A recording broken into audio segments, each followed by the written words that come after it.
Oi. Bora ver se agora dá pra gente ir. Me confirmem quem tiver aí, por favor. Quem já tiver, envie o link, por favor, tá? E eu vou pedir que só nesse momento vocês parem de me enviar solicitação de amizade, porque ela desce direto na minha tela, faz parte da minha notificação e eu tenho que ficar parando para poder ver, tá? Então, manda por favor aí, quem já tiver, manda por favor o link lá no grupo pra gente já começar, tá bom? Eu vou esperar mais gente entrar, avisem que eu já entrei. Teve um atraso aí, mas acontece. Vamos lá? Eu quero que vocês separem o material de vocês, mas primeiro a gente vai ver o assunto, tá bom? Que é arte paleocristã. Esse assunto tá na apostila do mês de abril, tá bom? A gente vai fazer primeiro essa apostila. Lembrando, Janete, lembrando que a gente vai fazer uma aula por semana, assim como em sala de aula normal, presencial, tá bom? Oba, mais gente chegando. Eu acho que daqui a pouco eu já vou começar. Qualquer coisa a live vai ficar aí no Face, aí já dá, tá bom? Parem de mandar mensagem lá no grupo, meus amores. Vamos lá?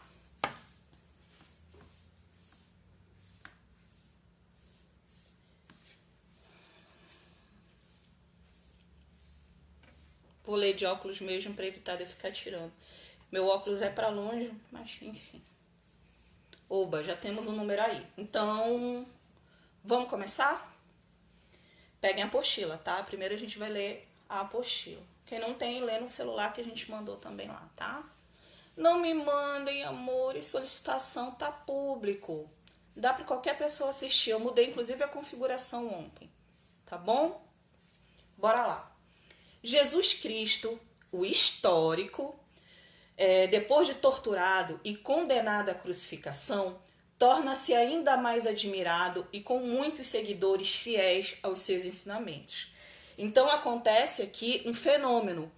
Depois que Cristo é crucificado, os números de seguidores aumentaram ainda mais. A fama dele cresceu ainda mais.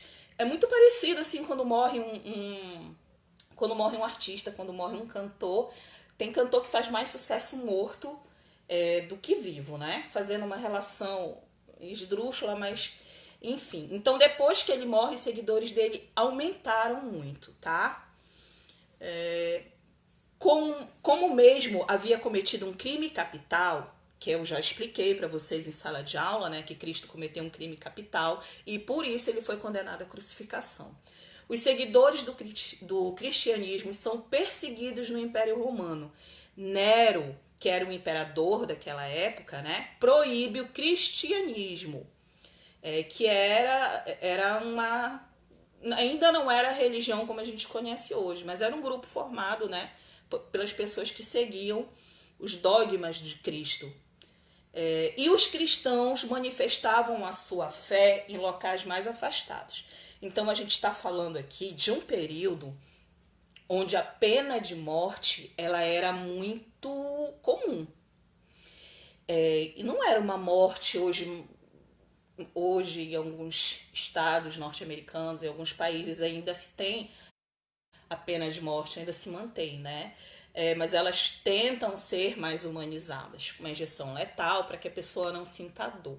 Naquele tempo, a morte tinha que ser bastante bárbara, que fazia parte do castigo, tá bom? Então, olha lá. Os seguidores de Cristo, quando pegavam eles praticando a sua fé em Cristo, eles eram também condenados à morte, assim como o mestre dele. E as penas variavam, mas a mais comum era colocar eles lá no meio da arena para serem comidos pelos leões. Se eles, por acaso, dissessem assim, olha, tá, eu abdico da minha fé, eu vou acreditar agora somente no imperador, eu abro mão de Cristo, eles eram poupados. Mas os seguidores de Cristo se recusavam a negar a sua fé. a negar a sua crença em Cristo. Então eles morriam. Segundo dados, alguns morriam cantando, outros orando e morriam felizes, porque não tinham aberto mão daquilo que eles acreditavam, tá bom? Então, como a morte deles era uma morte bastante violenta, muitos deles acharam melhor praticar a fé deles escondidos, eles se refugiaram porque eles eram perseguidos. E a maioria deles foi se refugiar nas catacumbas. Como a gente pode ver aí na figura 1 e na figura 2, as catacumbas nada mais são do que túmulos escavados embaixo da terra. Não é hoje em dia que a gente enterra o morto lá embaixo. Não. Era escavado grandes túneis subterrâneos, porque o solo daquela região é um solo rochoso, é um solo seco. Então, eles cavavam esse solo para enterrar os mortos. Então, como a gente pode ver aqui, principalmente na figura 1 à direita, a gente tem 2 nichos. E eram nesses nichos que os mortos eram sepultados. Eles não eram cobertos.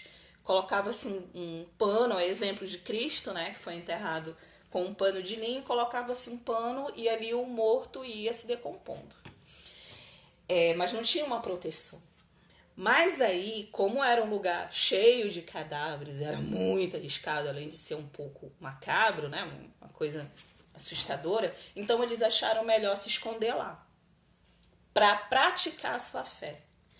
E aí, como é costume de todo e qualquer homem, isso desde os primórdios da humanidade, a gente costuma, quando a gente não tem como se comunicar de alguma forma ou o que fazer, é muito comum o homem começar a rabiscar, começar a desenhar. Isso você faz intuitivamente. Se você tiver com um lápis e uma caneta na mão, dificilmente, se você não tiver um papel ali perto, você não vai ficar rabiscando. Isso é normal do ser humano, é uma forma de se expressar. Então, eles vão se expressar a fé deles nas paredes dessas catacumbas. Então, a gente pode ver ali na figura número 1 que a gente tem o desenho, quase do lado direito aqui da foto, a gente tem um desenho de um rapaz, né? De um moço aí. O que a gente pode observar desse moço?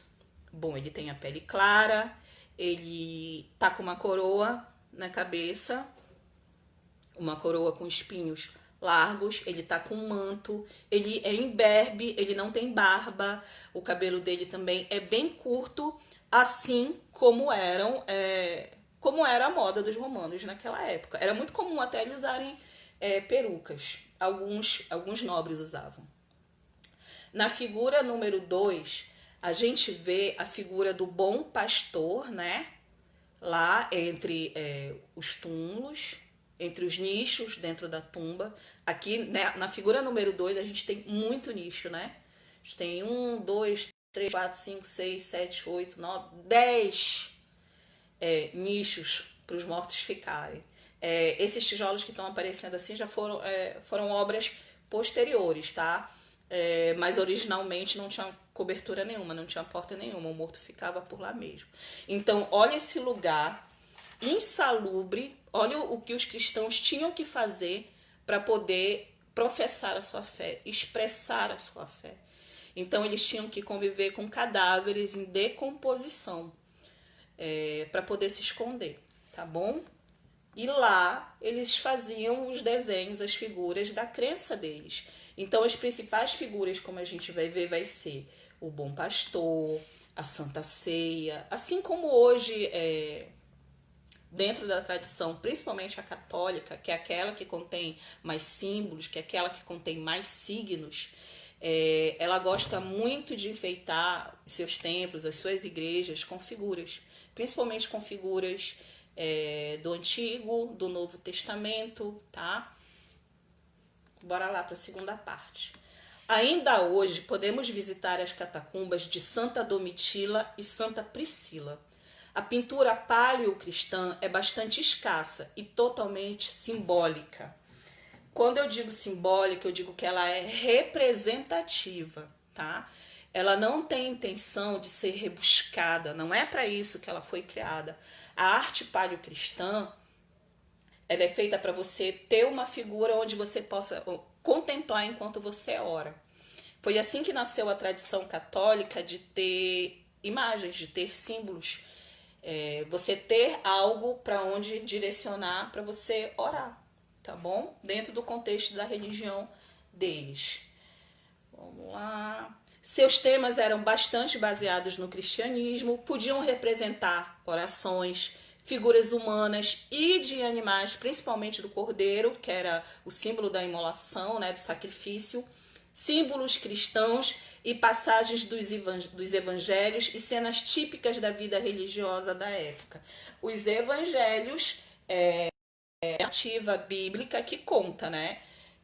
Todo o caminho de Cristo, que Cristo percorreu durante sua passagem na Terra. Lembra que a gente está falando do Cristo histórico, do personagem que existiu.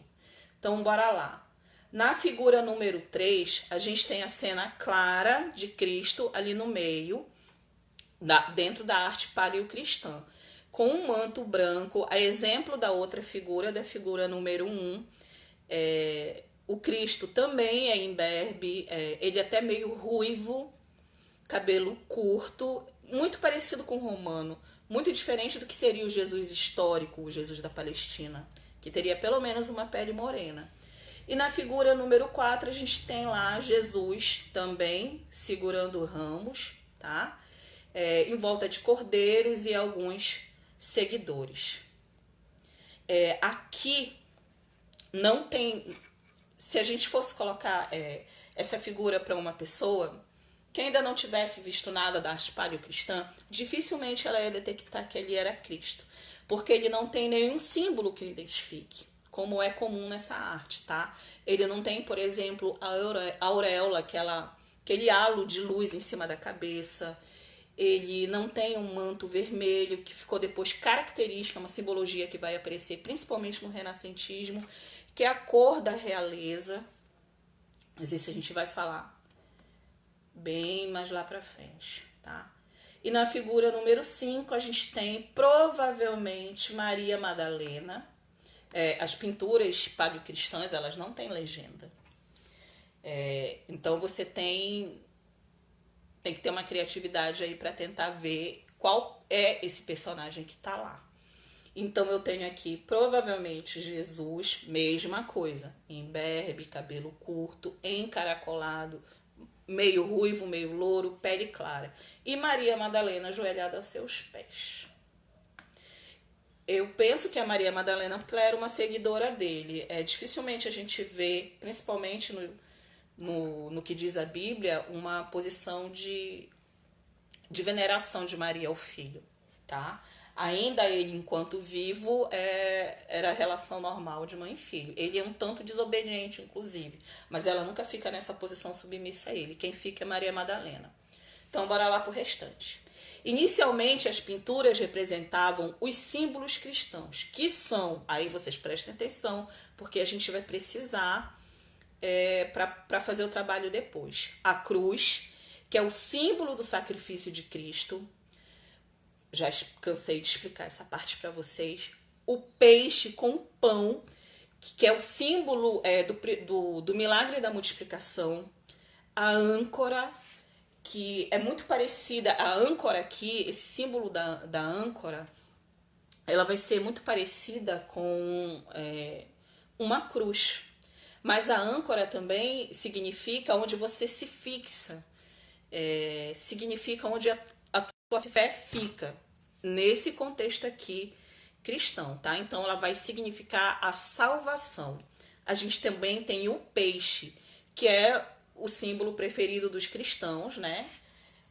Eu vou ler aqui o que está escrito na apostila, mas depois eu vou dar um adendozinho.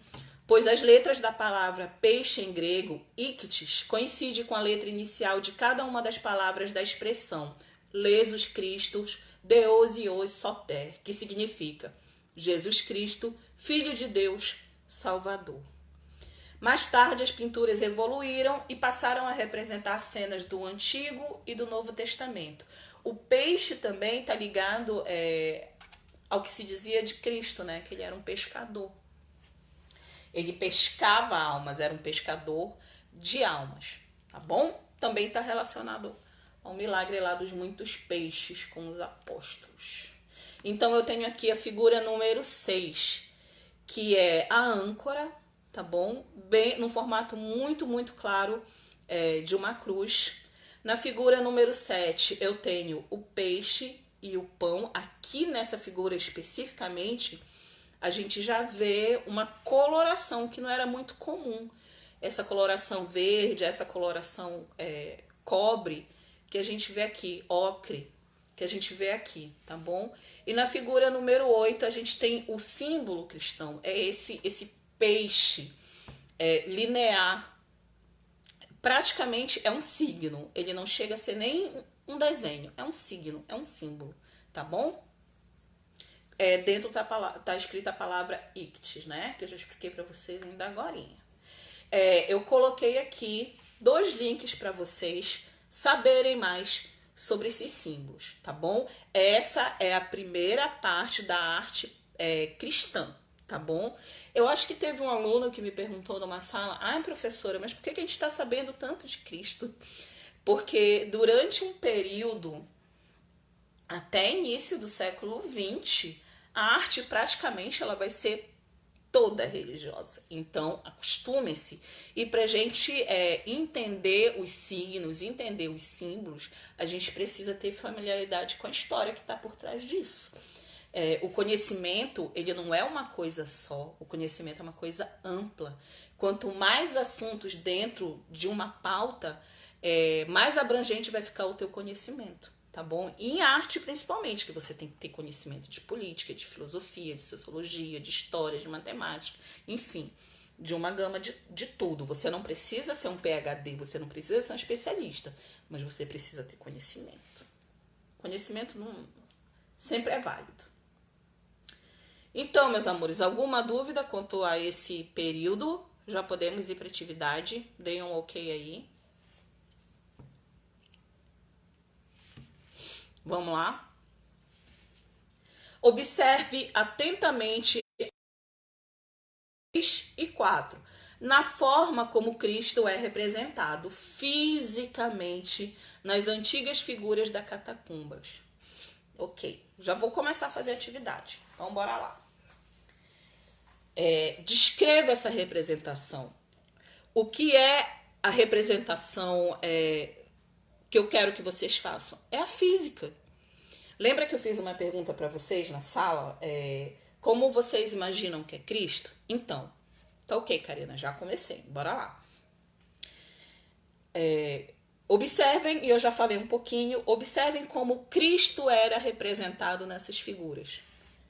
Alto ou baixo, moreno ou claro, gordo ou magro, cor do cabelo, cor dos olhos eu não vou pedir, porque não dá pra ver a figura. A qualidade da imagem é muito ruim, porque são imagens antigas, com 2000 anos, tá? Se o cabelo era curto, comprido, com barba, sem barba, como eram as roupas que ele estava usando, me descrevam. Me descrevam como era esse primeiro Cristo que eles tinham conhecimento. Lembrando que esses seguidores não tinham visto Cristo, tá bom? Eles não tinham noção de como ele era. Esses primeiros seguidores dele, os do século I. Bora lá, aí você vai descrever essa representação, como é que ele é fisicamente. Assim como se eu te perguntasse, se você me apresentasse alguém, depois eu tivesse que contar para outra pessoa como era esse alguém que foi me apresentado. Então, bora lá para a segunda questão. Mais tarde, as pinturas evoluíram e passaram a representar cenas do Antigo e do Novo Testamento. Não só do Novo, né? Leia o trecho a seguir, retirado do Novo Testamento bíblico, e faça a representação do mesmo em desenho, utilizando a descrição feita na questão A. Ou seja, você já vai ter uma base para trabalhar de como era o Cristo representado naquela época. Então, você vai usar essa representação, você vai usar essa descrição, tá bom? Use lápis 2B. Lápis 2B Eu sei que vocês têm uma certa dificuldade porque vocês não estavam acostumados a trabalhar na prática, mas o lápis 2B é o lápis comum, é aquele que a gente escreve normal. Pode dar uma olhada lá na numeração, lá embaixo. Não sei se vocês já notaram alguma vez, mas tem um 2B escrito ali. É o lápis mais comum para desenho. Existe uma gama de material para isso, mas nesse momento e agora eu vou precisar só do lápis, tá bom? E um material para colorir, que vai ficar a tua escolha. Para essa atividade, para ficar mais parecido com as imagens que eram da arte paleocristã, que são da arte paleocristã, dá preferência para o lápis de cor ou para o giz de cera. Nesse momento, acho melhor vocês não usarem hidrocor, tá bom? Até porque eu não sei aonde é a superfície que vocês vão trabalhar. Utilize 1/4 de cartolina branca. Se não tiver, escolha uma cor clara, dispensa azul. Pode ser uma amarela, tá bom? Dispensa azul e a rosa, tá bom? É uma cor muito forte, o desenho não se destaca. E para esse trabalho, dá preferência para uma base clara que vai destacar o teu trabalho, que é isso que é o mais importante, tá bom? Aí você vai fazer uma moldura utilizando qualquer um dos símbolos cristãos, que tá lá nas figuras 6, 7, 8. Peixe, o pão, a âncora. Existem outros. Eu coloquei ali o básico e aí deixo com vocês o link para vocês darem uma pesquisada, tá bom? Então, bora lá que eu vou explicar. 1/4 de cartolina. Você pega uma cartolina e você vai dividir em 4 partes. Dobra ao meio e dobra ao meio novamente. Você vai ter uma divisão de 4 partes e você vai utilizar somente uma parte dessas 4 dobras que vocês fizeram. Vai dar uma folha desse tamanho aqui, que equivale a uma folha de A4. Professora, não tem a cartolina. Sem problema, sei que tá difícil para comprar agora nesses tempos. Eu vou usar um pedaço de papel que eu tenho aqui em casa. Aliás, é uma dica que eu dou para vocês. Não joguem muita coisa fora, não. Muita coisa dá pra gente reaproveitar, a gente faz bem para o meio ambiente e não gasta depois se tiver algum trabalho para fazer. Então, eu vou utilizar esse pedaço de papel que fazia parte do verso de um adesivo que eu tinha aqui, cuja gramatura é muito parecida com a gramatura de uma cartolina, tá bom? É um papel bom que dá para desenhar e dá para ficar um papel legal. Se você não tiver, você pode fazer em A4, papel A4, papel ofício. Se você não tiver, você também pode fazer no caderno. Só que eu vou querer uma folha só para esse desenho, tá bom? Mas se você tiver como fazer em outra base, faça. Vamos lá. Então, vamos ler o texto para depois eu explicar para vocês. Já falei do material aqui. 3 dias depois, celebravam-se bodas em Canaã da Galileia, e achava-se ali a mãe de Jesus, Maria, né?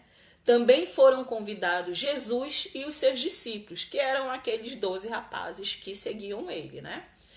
Como viesse a faltar vinho, a mãe de Jesus disse-lhe: ele já não tem vinho. Respondeu-lhe Jesus: mulher, isso compete a nós? Minha hora ainda não chegou. Ele quer dizer que ainda não chegou a hora dele produzir o milagre dele, né? Disse então sua mãe aos serventes: fazei o que eles vos disserem. Então, mesmo ele negando, ela vai lá. Por isso que eu digo que ela não tem posição de inferioridade perante Jesus. Ele nega ele nega o pedido e diz que a hora dele ainda não chegou, mas a mãe ignora a fala dele e fala: olha, o que ele disser para vocês aí, vocês façam.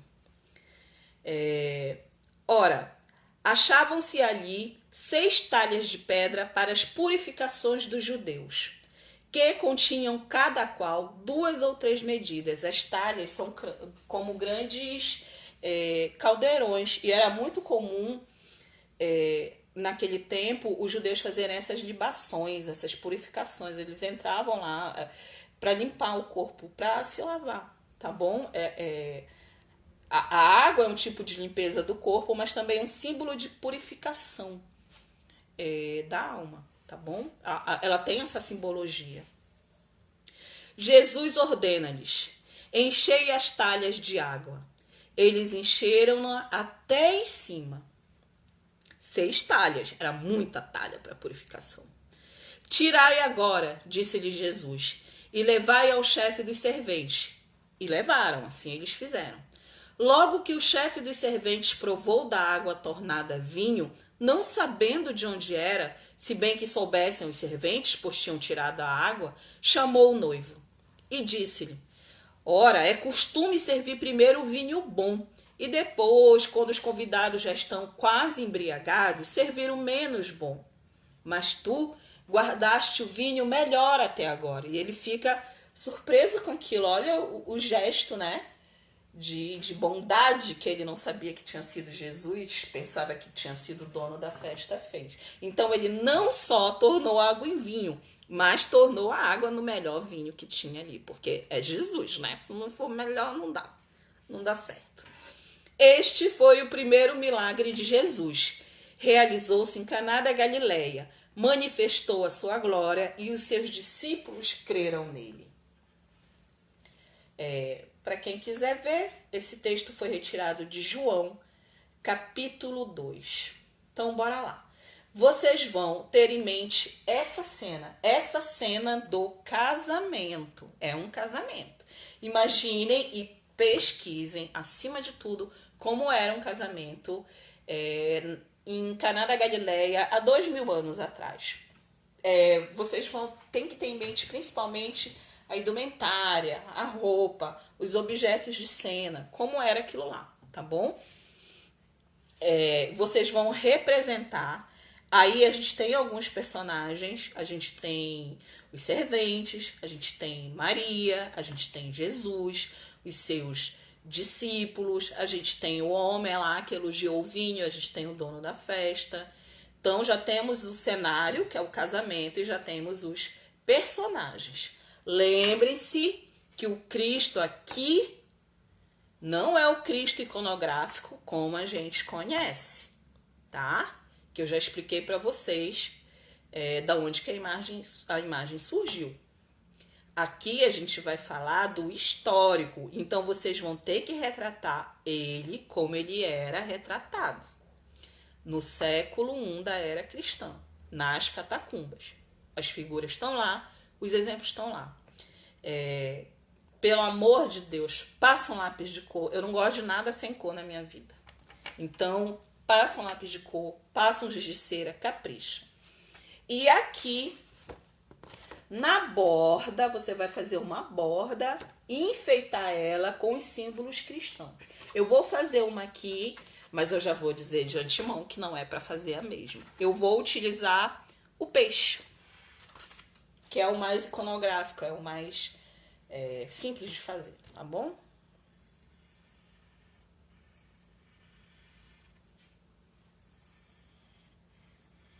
Tudo colorido, pelo amor de quá. Eu falei muito de Cristo hoje.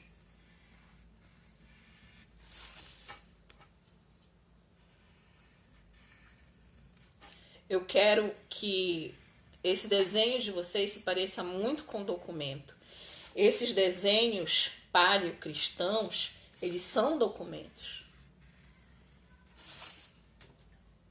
São documentos iconográficos, artísticos, com figuras de interpretação muito fácil. Um desenho pode contar uma história melhor do que as palavras. Essa foi a primeira forma de comunicação do homem. Antes mesmo do homem saber falar, ele já sabia desenhar.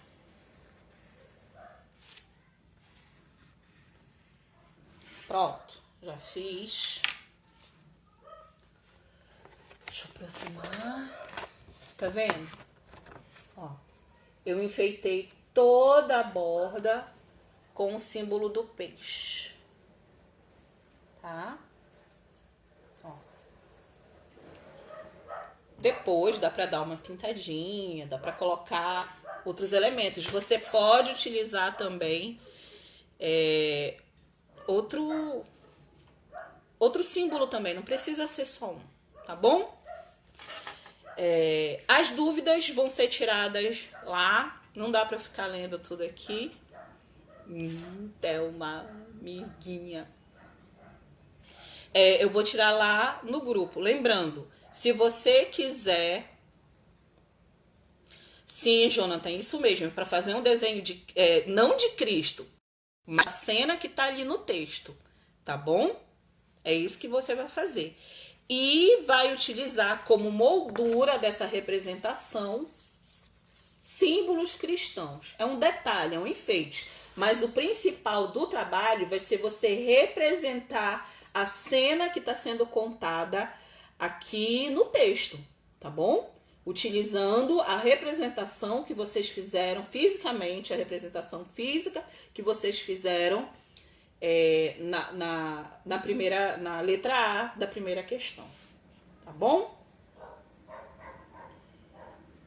Então, vou encerrar por aqui. Qualquer dúvida lá no grupo, você pode me entregar já via WhatsApp a foto do trabalho pronto, põe teu nomezinho lá, que eu já posso lançar. Os alunos da tarde já têm os nomes no Sigeduc, então já dá para lançar normal. Esse trabalho equivale à frequência de abril e 8 pontos, tá bom? Cada questão vale 4 pontos, tá? E aí vocês já vão ter os 8 pontos do primeiro bimestre, mais a frequência, tá bom?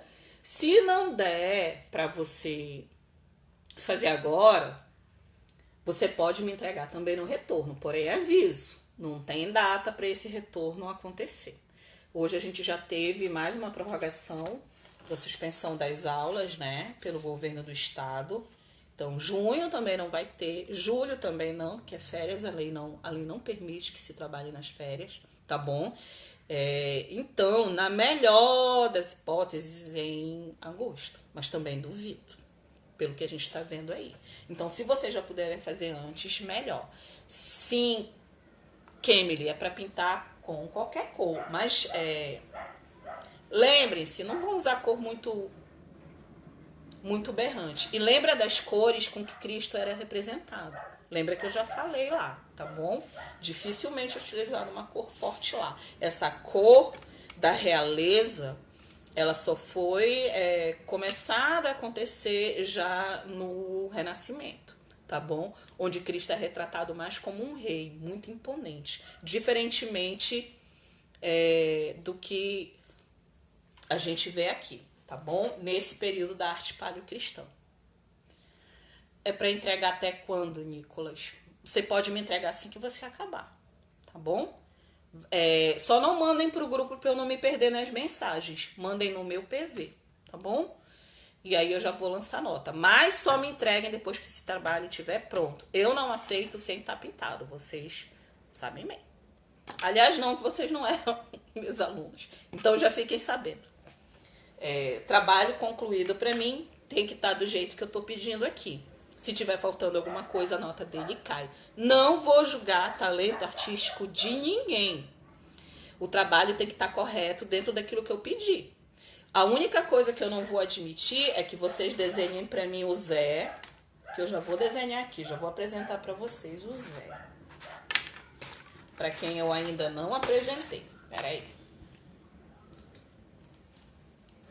Desculpe aí a quem se chama José, mas eu batizei o meu Zé há muito tempo atrás.